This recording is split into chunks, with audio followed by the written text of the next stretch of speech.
십자가를 통해서 우리에게 주어지는 이 하나님의 은혜, 하나님의 평안, 우리가 더 많이 누리고 또 누려지는 이 하나님의 평안을 우리가 더 많이 나누고 또 전파하고 또 하나님 우리에게 허락해 주시는 이 내적인 즐거움과 기쁨을 우리가 누리고 또 기쁨과 그 즐거움을 또 나누는, 우리가 가는 곳마다 그렇게 십자가의 은혜와 이 평안과 즐거움과 기쁨이 전파되어지고 또 나누어지는 그런 은혜가 우리 안에 더 풍성하게 되어지기를 간절히 소망합니다.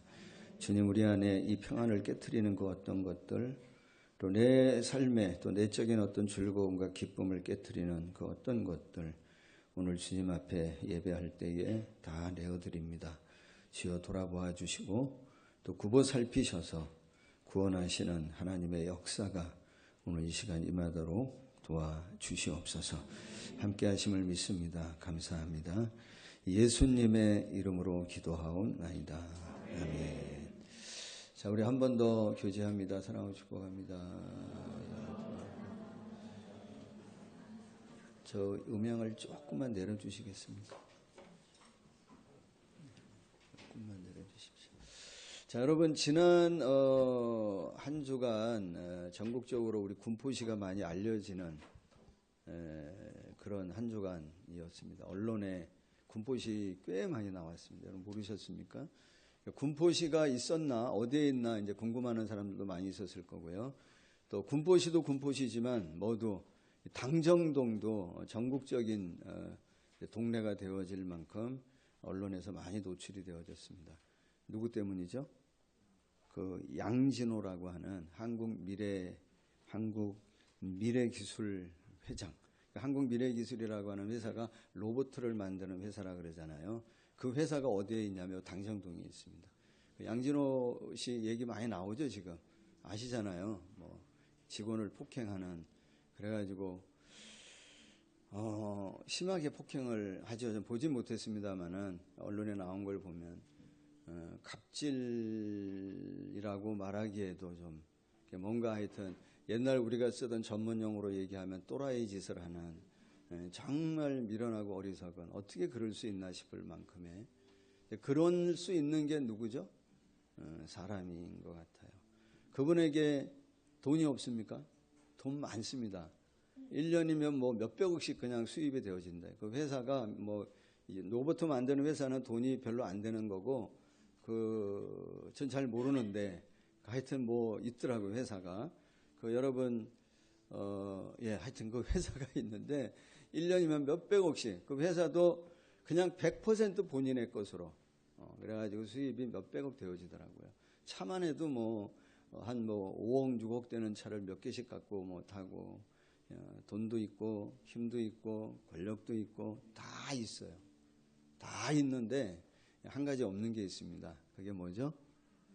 지혜가 없는 거죠. 가지고 있는 그 힘과 돈을 어떻게 활용하고 어떻게 사용할 것인지, 그 힘을 어디에 써야 하는지에 대한 뭐가 없냐면 지혜가 없는 거예요. 지난주 말씀드린 것처럼 이 지혜는 세상에서는 사람으로부터 온다고 생각을 하지만, 그러나 사람은 항상 어떤 죄성을 갖고 있고 연약하고 부족한 부분이 있기 때문에 주님 말씀하시는 대로 인간의 지혜를 근본으로 삼는 사람은 어디 위에 뭐를 지으는 것과 같다 그랬냐면 모래 위에 집을 짓는 것과 같이 한순간에 무너질 수 있습니다. 저는 그거를 지난 한 주간도 그 양진호라고 하는 그분을 통해 다시 한번 생각해 볼 수 있는 그런 시간이었다고 생각이 듭니다. 오늘 저와 여러분에게 필요한 지혜가 있다고 한다면, 그래서 어디로부터 오는 지혜가 필요하냐면 하나님으로부터, 하늘로부터 오는 지혜가 우리에게 필요하다. 이 지혜를 히브리 사람들은 뭐라고 얘기하냐면 호크마라고 얘기했습니다. 이 호크마라고 하는 것은 무엇을 얻는 상태를 얘기하는 것이 아니라 익숙하고 숙련된 상태, 서로를 깊이 알아가는 데 익숙하고 숙련된 상태, 그거를 지혜라고 얘기합니다. 하나님을 깊이 안다라고 하는, 야다라고 하는 단어가 관계 체험적인 용어인 것처럼 호크마라고 하는 것도 어떻게 보면 관계적인 용어입니다. 누구와 익숙하고 하나님과 익숙하고 하나님과 숙련된 상태에 있으면 하나님이 우리에게 주시는 지혜가 그냥 누구 안에 들어오는 거냐면 우리 안에 그냥 들어옵니다. 그래서 내가 누구 안에 거하죠? 내가 주님 안에 거하고 주님이 내 안에 거하는, 그래서 그냥 알아지는 거죠. 내 안에 그분이 거하시기 때문에, 숙련되고 익숙된 상태에 있기 때문에 정말 주님이 기뻐하시고 주님이 원하시는 것이 무엇인지를 그냥 알아지는 거예요. 그 지혜가 우리에게 필요하다는 거예요. 너무 많은 정보, 많은 지식을 내 삶에 어떻게 적용할 수 있을 것인지, 그 많은 것들을 어떻게 선별하여 골라낼 것인지에 대한 지혜가 오늘 우리에게 필요하다는 겁니다. 그 지혜가 어디로부터 온다 그랬죠? 바울 사도는 고린도전서 1장 24절에 예수 그리스도 그분은 하나님의 능력이요 그분이 하나님의 지혜라고 얘기했습니다. 잠언 8장 1절 4절까지의 말씀을 통해서 그래서 그 지혜가 뭐라 그랬죠? 소리를 높여 친다. 우리를 부른다는 겁니다. 소리를 높여 우리를 찾는다는 겁니다. 더 깊은 은혜를 향해 우리가 같이 가자고 그 지혜 되시는 예수님께서 우리를 계속 콜링합니다. 나를 더 깊이 아는 이 관계 가운데 더 들어가자고 우리를 계속 초청한다는 거예요. 더 깊은 사랑으로, 하나님 그 깊은 사랑으로, 너희가 알고 있는 거 그게 전부가 아니야. 그래서 하나님의 더 깊은 사랑으로 가자고 우리를 부르신다는 겁니다. 정말 지혜로운 사람은 어떤 사람입니까? 지혜 되시는, 하나님의 지혜 되시는 예수 그리스도 그분께 내 삶을 양도하고 내 삶을 맡기고 진리 되신 그분의 말씀을 따라 순종하고 충성하며 그분을 따르는 사람, 그 사람이 지혜자요, 그렇게 살아가는 사람이 지혜의 삶이라고 말씀드릴 수 있습니다. 우리를 계속 부르죠. 왜 부르신가요? 잘못 가고 있을 때 부르십니다. 위험할 때 부릅니다. 그래서 여러분, 지혜라고 하는 것은 뭐로부터 시작되어지는 거라고 말씀을 드렸냐면 회개하는 것, 돌아서는 것이 지혜의 시작이다. 돌아설 줄 아는 사람이 지혜로운 사람이다. 가르치는 사람도 지혜자이지만 배우려고 하는 태도를 갖는 사람이 그래서 뭐라고요? 더 지혜로운 사람이다. 듣고 깨달을 수 있는 사람이 지혜로운 사람이다. 이런 말씀을 지난주에 잠깐 나눴댔습니다. 오늘 이어서 말씀을 나누고 싶은 거는, 그러면 그 지혜자, 정말 하나님을 더 깊이 알아 하나님으로부터 오는 지혜를 가진 사람은 세상 사람들이 갖지 않는 그 무엇이 있어야 되지 않겠냐 말이에요. 세상 사람들이 갖지 않는 삶의 태도, 세상 사람들이 알지 못하는, 누리지 못하는, 갖지 못한 삶의 태도를 우리는 갖고 있어야 되지 않냐 말이죠.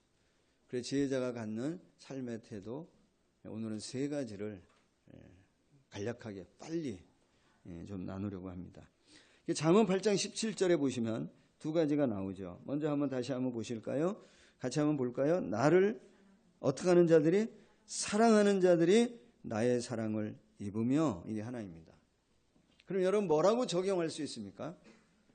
지혜자의 삶의 태도는 뭡니까? 하나님을 사랑하는 것, 그것이 지혜자의 삶의 태도입니까? 그렇죠. 그런데 그렇게만 해석하고 적용하기에는 좀 뭐예요?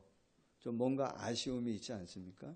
그리고 이 말씀을 다시 한번 보시면 나를 사랑하는 자들이, 잘못하면 뭐 할 수 있냐면 오해의 여지도 있고 착각의 여지도 있는 것이 뭐냐면, 나를 사랑하는 자들이 잘못 적용하면 뭐예요?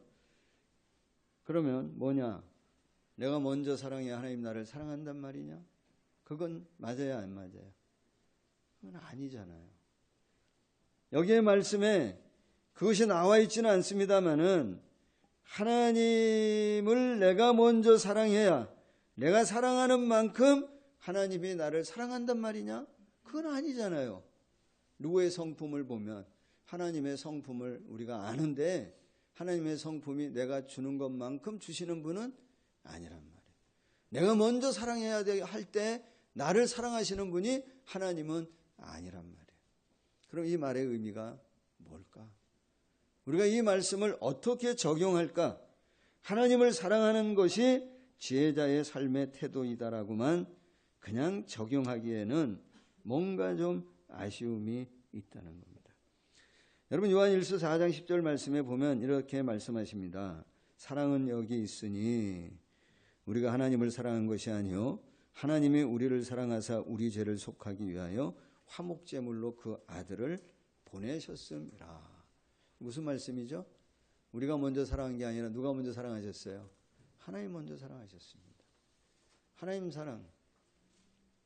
그분이 먼저 우리를 사랑하셨습니다. 바울 사도는 그 하나님의 사랑을 뭐라고 표현했냐면 우리가 뭐 되어졌을 때부터 우리를 사랑하셨다 했냐면 구원받기 전 죄인 되어졌을 때 지금도 죄를 지을 때가 있잖아요.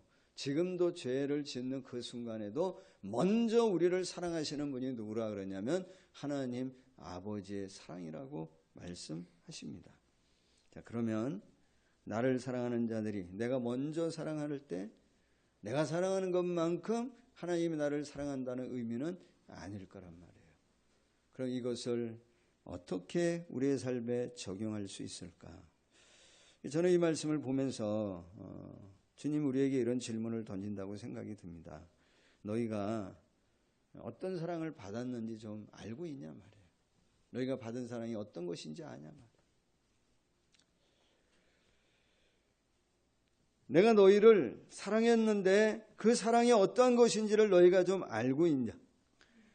정말 내 독생자인 그 예수를 너희를 위해 내어줄 만큼 내가 너희에게 사랑을 줬는데 그 사랑을 받았는데 알고 있냐? 깨닫고 있냐? 말씀하시는 것 같아요.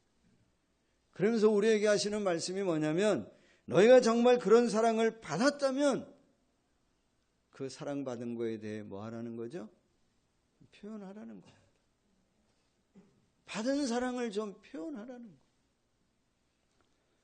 너희가 내 사랑을 받았다면 내 사랑 받은 것을 표현하라는 겁니다. 그러면 하나님 그분을 알아 그분으로부터 오는 지혜를 가진 사람은 어떤 삶의 태도를 갖죠? 그냥 단순히 하나님을 사랑한다라고 표현하기엔 좀 아쉬워요. 어떻게 말씀드릴 수 있을까요? 정말 지혜로운 사람은 하나님의 사랑을 그 사랑을 받은 것이 어떤 사랑인지 아는 사람이라면 지혜로운 사람은 뭐죠? 사랑을 표현할 줄 아는 사람이 지혜자의 삶의 태도입니다. 여러분 얼마나 표현하십니까? 좀 표현하면서 살자고요. 우리가 이제 인사할 때 사랑의 교제를 나누죠. 사랑하고 축복합니다. 이게 좀 아직도 익숙하지 않은 분이 있나요? 그리고 앞에 찬양할 때 우리가 서로 축복하는 찬양할 때 그게 좀 힘들어서 아직도 힘든 분이 혹시 계신가요? 처음에 그걸 할 때에는 이 심리적인 저항이 이게 만만치 않았던 것 같아요. 표현하진 않지만 지금은 이제 처음보다는 많이 나아졌는데 말로 정말 여러분 사랑하고 축복합니다 하기가 정말 어려우면 어떻게 해야 돼요? 뭐 하면 될까요? 말로 하기 어려우면 수화 사랑합니다 뭐죠? 어떻게 하죠? 수화로 사랑해. 모르세요? 아시면서 제가 어제 인터넷에 보니까 이렇게 하던데 이렇게 축복합니다는 축복해는 어떻게 해 집사님? 제가 인터넷 검색해서 배운 거는 축복에는 이거더라고요. 그러면 사랑하고 축복한다면 사랑하고 축복합니다 하면 어떻게 해요? 사랑하고 이게 되는 거예요. 자, 말로 하기 어려우면 자, 한번 하고 넘어. 여러분 지혜로운 사람은 뭐냐면 표현을 잘하는 사람이라. 그 사람이 정말 지혜롭다. 받은 사랑이 있으면 그 사랑을 표현해야죠. 받은 은혜가 있으면 그 은혜를 표현하며 살아야죠. 그게 지혜로운 사람이라. 옆에 분하고 한번 해보십시다. 말로 하기 어려우면 자 수화로 다시 옆에 분에게 한번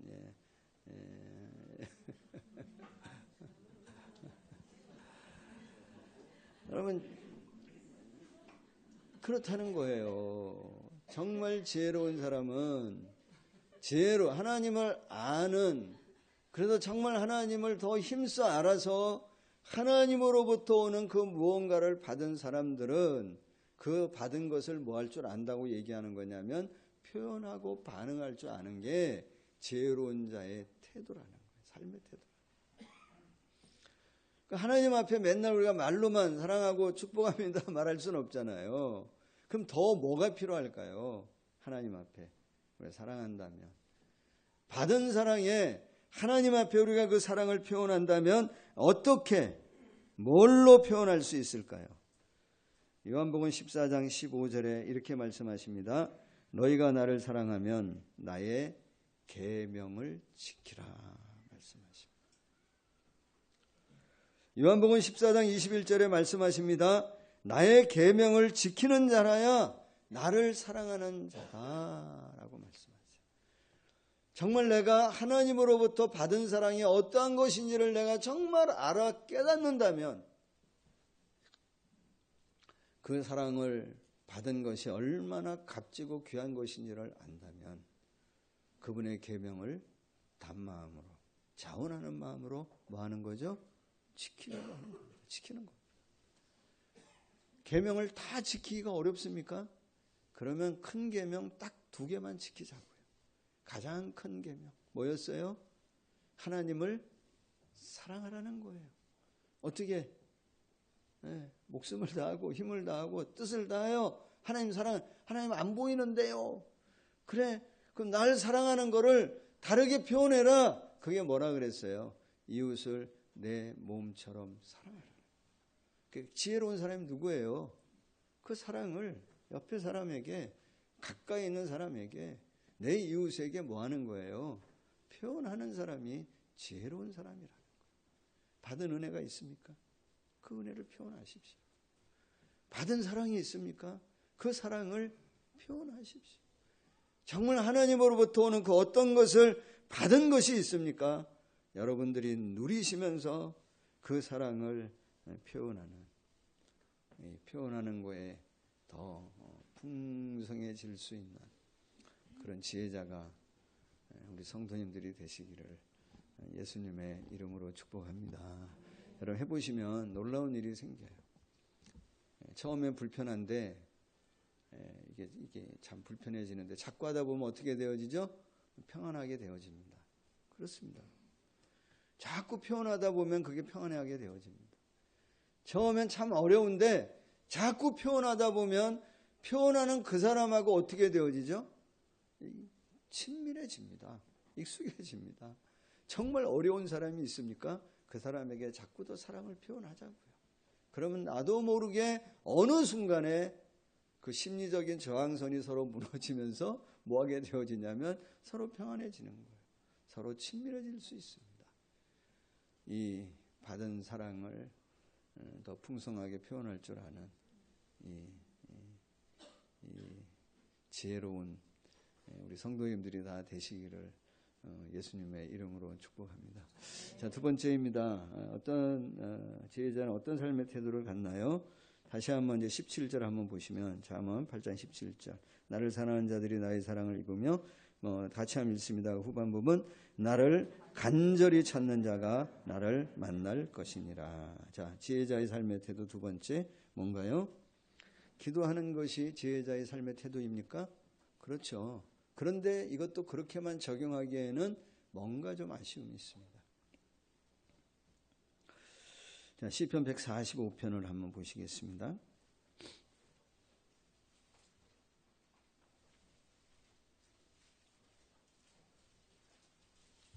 시편 145편.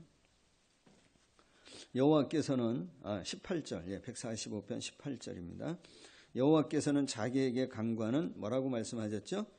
모든 자, 그 진실하게 간구하는 모든 자에게 뭐 한다 그러셨냐면 가까이 하시는도다. 19절. 그는 자기를 경외하는 자들의 소원을 어떻게 한다고요?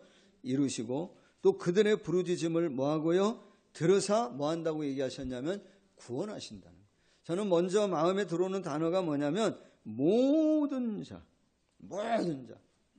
과거에 어쨌든 그가 지금 어떤 상황에 있든 모든 자. 어떤 사람과 관계없이 모든 자 어떻게 하면 진실되게 그분을 찾으면 진실되게 간구하면 주님은 그에게 뭐 한다 그랬냐면 가까이 하신다. 여러분 하나님이 감옥에 들어갈 수 있습니까? 저는 이 말씀 보는데 그런 생각이 들더라고요. 하나님 감옥에 들어가실 수 있습니까? 감옥에 들어가신 적이 있습니까? 감옥에 갇힌 적이 있습니까? 있습니다. 바울 사도가 감옥에 있을 때 바울이 간절한 마음으로 하나님을 찾을 때 감옥 가운데 함께 하셨어요, 안 하셨어요? 스스로 갇히셨어요. 죄가 있어서가 아닙니다. 그가 간구하기 때문에. 그를 굽어 살펴보셔서 그를 뭐 하신 거예요? 구원하신 거예요. 여러분 하나님이 물고기 뱃속에도 들어가십니까? 들어가십니다. 왜냐하면 찾으니까 거기서 어떤 상황이든 상관없이 정말 간절하게 하나님을 찾을 때 가까이 하신다 말씀하셨잖아요. 주님의 병중에도 있습니까? 병중에 있습니까? 있습니다, 여러분. 병이 왔을 때 우리가 하나님을 찾을 때 그 병중에도 어떻게 하시는 거예요? 가까이 함께 하시는 겁니다. 그래서 그를 뭐 하시죠? 굽어 살펴서 구원하시는 분이 누구냐면 우리 하나님이십니다. 주님이 고난 가운데도 함께 하십니까? 고난을 겪으십니까? 겪으시죠. 그분을 찾을 때 고난 가운데 있는 자들과 함께 하시는 분이 누구냐면 우리 하나님이십니다. 자, 여러분 성도 여러분, 누가 기도할 수 있습니까? 감옥에 갇힐 때 기도합니까? 고난이 있으면 기도합니까? 그렇죠? 병 중에 기도합니까? 그럴 수 있죠. 시간이 많으면 기도합니까? 시간이 없어서 기도 못합니까? 그건 아닌 것 같다. 그게 핵심은 아니에요. 핵심은 뭐예요? 기도의 가치를 아는 사람이 기도해요. 기도하면 주님이 내게 가까이 오시고 기도하면 주님이 나를 굽어 살피셔서 나를 구원하시는 그 하나님의 가치를 아는 사람이 뭐하냐면 기도해요. 이 가치를 모르면 시간이 많다고 기도하는 건 아니에요. 이 가치를 모르면 고난이 왔다고 해서만 기도하는 것은 아니란 말이에요. 정말 지혜로운 사람은 누구입니까? 그 가치를 아는 사람이 지혜로운 사람이에요. 하나님 아는 것이 얼마나 우리 인생에 정말 도움이 되고 유익함이 되고 힘이 되는지 그 가치를 아는 사람이 뭐냐면 정말 지혜로운 사람이에요. 그 가치를 아는 사람이 누구를 찾냐면 하나님을 찾게 되어지는 거예요. 정말 지혜로운 사람의 삶의 태도는 뭐죠?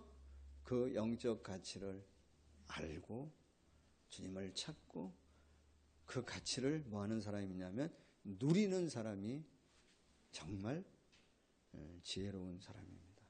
그 사람은 시간이 없어도 기도해요. 반드시 고난이 있어서만 기도하는 건 아니에요. 늘 기도합니다. 이 지혜가 이 가치를 아는 우리 성도님들이 되시기를 이미 잘하고 계시겠지만 예수님 이름으로 축복합니다. 여러분 올인이라고 하는 단어 아시죠? 올인. 올인하면 뭐가 떠오릅니까? 올인. 우리 지금 박 집사님은 누가 떠올랐을까? 올인. 저는 올인하면 송혜교 씨가 떠올라요. 올인이 어디서 쓰는 용어죠? 그 왜 뭐라 그러죠? 그 카지노 이런 데 보면 올인 아시죠? 있는 것 다 털어가지고 뭐 하는 거예요? 그냥 거기다 뭐 하는 거죠? 그냥 던지는 겁니다. 왜 그렇게 올인하죠? 뭐를 알기 때문에 요거 그 가치를 알기 때문에 올인하는 겁니다. 예수님이 우리에게 올인하라고 얘기한 게 있어요, 없어요? 예수님 우리에게 올인을 너의 시간과 너의 모든 거를 다 한번 걸어라, 투자해라 가르쳐 준 적 있어요, 없어요? 올인해라. 이게 성경적인 용어입니다. 여러분 마태복음 13장에 보면 천국에 대한 비유를 하실 때 13장 44절에 이렇게 얘기하십니다. 한번 보실까요? 보고 넘어갈까요? 마태복음 13장 44절입니다.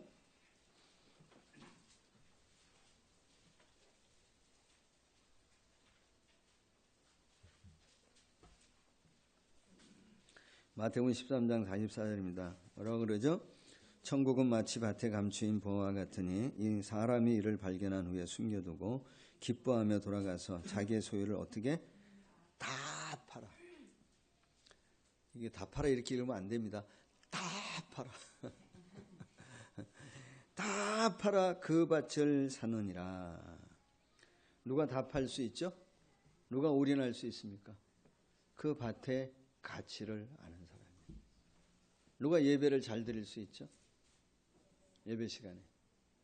누가 예배를 잘 드립니까? 예배의 가치를 아는 사람. 예배 가치를 모르면 예배를 잘 드릴 수가 없어요. 기도의 가치를 알아야 기도에 올인할 수 있는 거예요. 은혜의 가치를 알면 하나님의 은혜를 구할 수밖에 없는 거예요. 우리 하나님 앞에. 그 가치를 알면 올인할 수 있는 거예요. 결국 하나님이 저 여러분에 물으시는 것이 뭐냐면 너의 삶의 우선순위를 어디에 두냐 말이에요. 너의 삶의 우선순위를. 너는 가치를 어디에 두고 사냐 말이에요. 그래서 여러분 기도한다고 하는 것은 시간이 있고 없고의 문제는 아닌 것 같습니다. 기도의 가치를 아는 사람은 기도할 수 있습니다. 그 사람이 지혜로운 사람입니다. 자, 또 하나 질문합니다. 여러분 하루에 얼마나 기도하십니까? 하루라는 시간이 너무 좁습니까? 이틀에 얼마나 기도하십니까? 좀 더 넓혀보고 일주일에 얼마나 기도하십니까?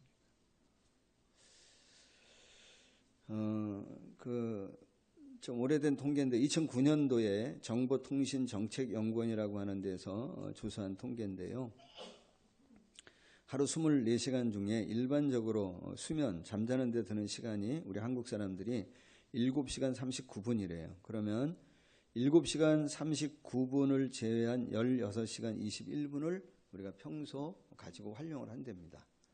그런데 그 16시간 21분 중에 8시간 20분, 거의 절반 가까운, 절반 조금 넘는 8시간 20분을 생활 중에 어디에 다 노출되어지냐면 인터넷, 모바일 이런 미디어에 다 노출이 되어진대요. 우리가. 그 앞에 앉아 있다는 거죠. 어쨌든. 거기에다가 TV와 라디오까지 플러스 시키면 얼마를 우리가 그 시간을 일상시간 중에 활동하는 시간을 거기에 빼앗기냐면 12시간 44분, 75.3%래요. 그럼 16시간 21분 중에 12시간 44분을 빼면 이 거의 뭐 4시간도 안 돼요. 많은 시간을 어디에 노출하고 있냐면 우리가 인터넷, TV 뭐 이런 데 우리가 노출되어져 있다는 거예요. 그럼 나머지 그 시간 중에 여러분 얼마나 기도하십니까? 게임 막 하면서 기도할 수 있나요? 막 하면서도 하나님 주님 막 이러고 기도할 수 있나요? 어떻습니까 여러분? 하루에 얼마나 기도하십니까? 여러분 우리가 기도하지 않고 그 하루 중에 하나님의 뜻과 하나님의 계획을 깨닫고 살아간다고 하는 게 거의 불가능한 거 아닌가요? 10분이 됐든 20분이 됐든 30분이 됐든 얼마이든 하나님 앞에 우리가 좀 머물고 그 기도의 가치를 알아 하나님을 찾고 구하고 두드릴 수 있는 사람이 되어질 때 놀라운 일이 일어날 줄로 믿습니다. 그 지혜자의 삶의 태도를 갖는 우리 성도님들이 되시기를 예수님 이름으로 축복합니다. 자, 하루에 한 10분이라도 정하기 어려우면 식사 시간을 식사 기도를 길게 하세요. 한 번 할 때마다 3분 정도씩 그렇게라도 하나님 앞에 기도에 하나님을 찾는 그 가치를 아는 우리 성도님들이 되시기를 주의 이름으로 간절히 축복합니다. 자, 마지막 하나입니다. 마지막 하나 30절 31절 말씀을 한번 보시면 정말 지혜자의 삶의 태도 참 중요한 거라고 생각이 드는데요. 내가 그 곁에 있어서 여기 이제 내가라고 하는 거는 지혜를 의인화하는 겁니다. 그래서 이거를 예수님이라고 읽어도 되고요. 지혜라고 얘기해도 될 것 같아요. 지혜가 그 곁에 있어서 뭐가 된다 그랬냐면 창조자가 되어 날마다 그의 기뻐하시는 바가 되었으며 항상 그 앞에서 즐거워하였다 그랬습니다. 지혜자에게는 하나님 주시는 뭐가 있냐면 기쁨과 즐거움이 있고요. 정말 지혜자의 삶의 태도는 뭐냐면 하나님 주신 그 기쁨과 즐거움을 또 생산해냅니다. 자기가 있는 그곳에서 기쁨과 즐거움을 만들어냅니다. 사람이 거처할 땅에 즐거워하며 인자들을 기뻐하였느니라 말씀합니다. 우리는 여러분 지혜라 그러면 지혜롭다라고 하면 그냥 머리를 잘 쓰는 것만 생각하지만 성경은 우리에게 좀 다르게 해석을 합니다. 정말 지혜자는 뭐를 만들어내냐면 기쁨과 즐거움을 만들어낸다는 거예요. 왜냐하면 하나님 그분을 깊이 교제하는데 우리 안에 뭐가 있어요? 기쁨이 있죠. 우리 안에 즐거움이 있습니다. 하나님으로 인하여. 그게 우리가 하나님을 알 때 생기는 은혜이잖아요. 그럼 우리가 가는 곳에 사람을 만날 때 내가 있는 어떤 공동체 안에 내가 있는 가정 안에 정말 지혜자는 어떤 사람입니까? 거기에 기쁨과 즐거움을 만들어낼 수 있는 사람이 지혜자의 삶의 태도입니다. 기쁨과 즐거움을 깎아먹으면 되나요? 그냥 훼손시키면 되나요? 아니죠. 자, 야고보서 3장 말씀 한 번만 더 보고 이제 마치겠습니다. 야고보서 3장. 전에도 우리 한번 기회 될 때마다 보는데요. 한 번 더 보겠습니다. 야고보서 3장.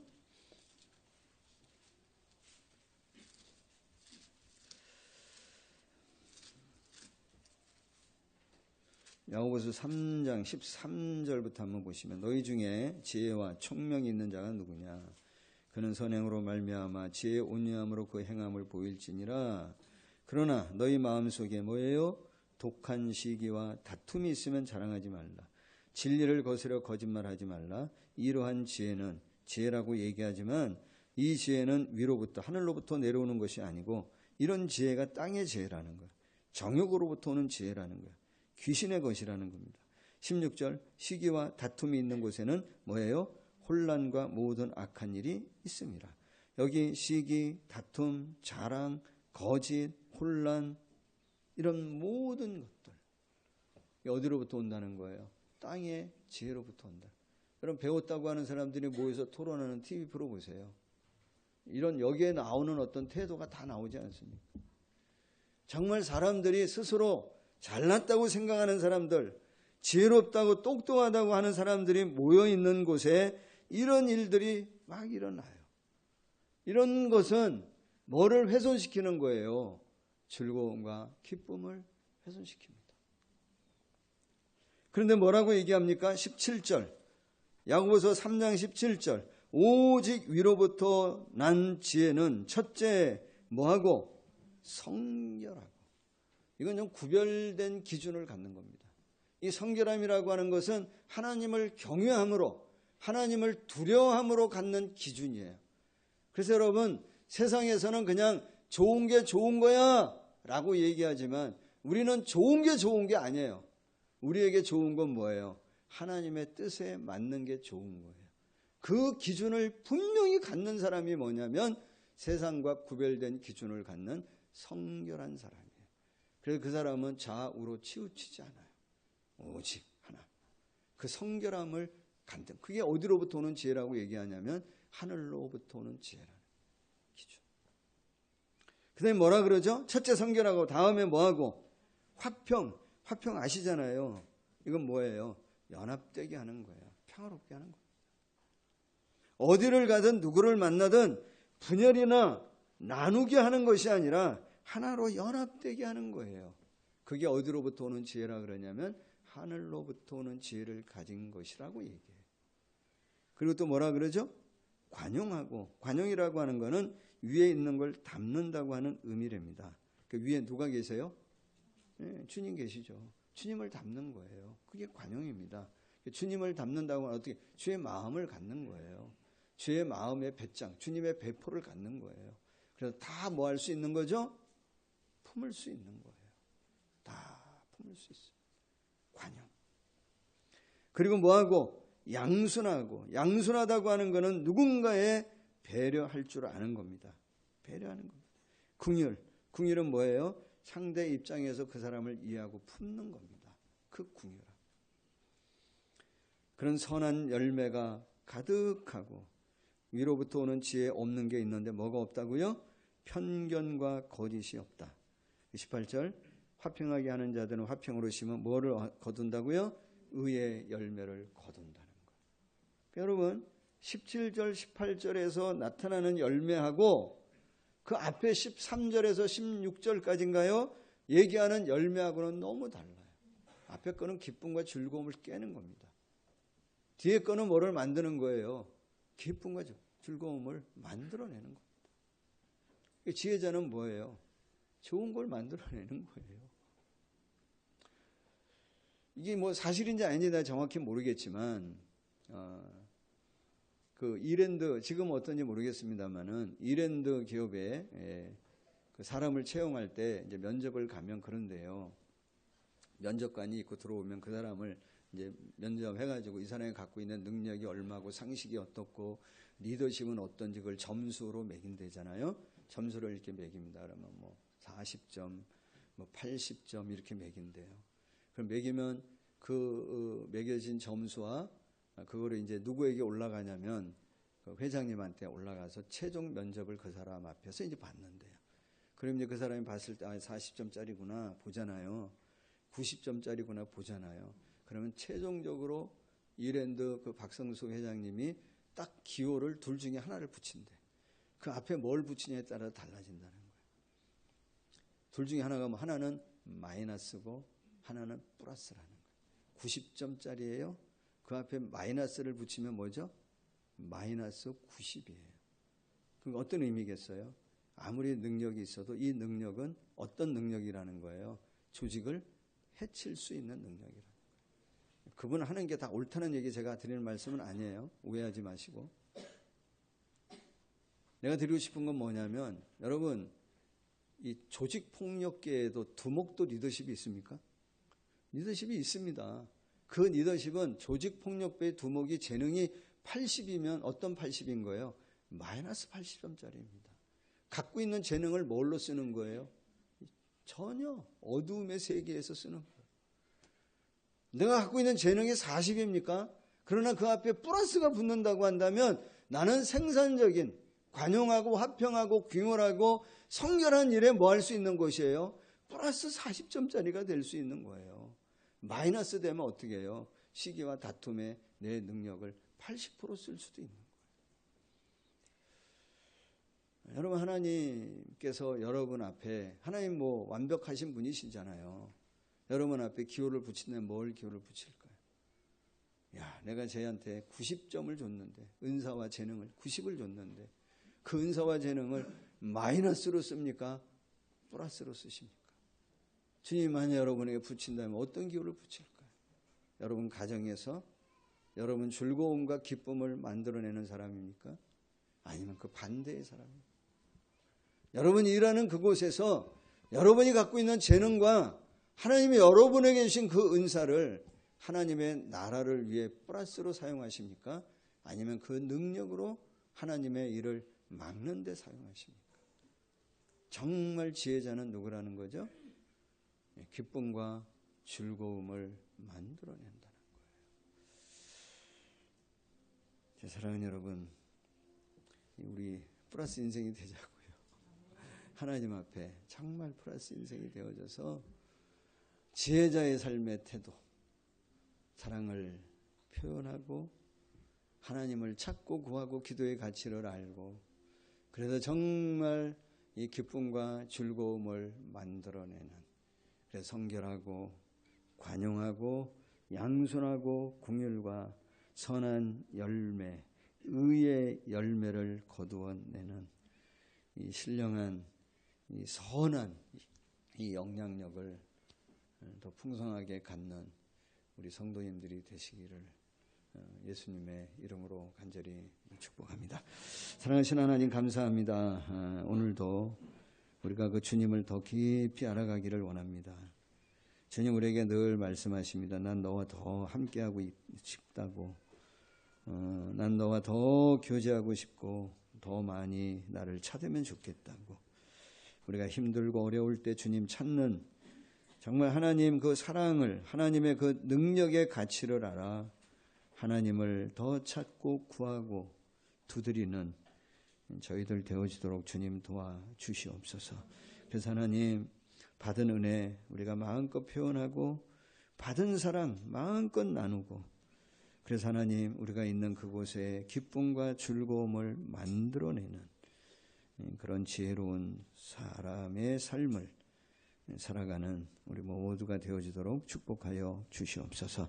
가정 안에 있는 어떤 우리의 기쁨을 깨는, 즐거움을 깨는, 평안을 깨는 그 어떠한 것들 주님 다 막아주시고 다 돌아보아 주셔서 구원하시고 역사하여 주셔서 우리에게 이 평강과 기쁨과 즐거움을 회복해가는 우리 모든 성도들 되어지도록 역사하여 주시옵소서. 예수님의 이름으로 기도하옵나이다. 아멘. 를 통해서 우리에게 주어지는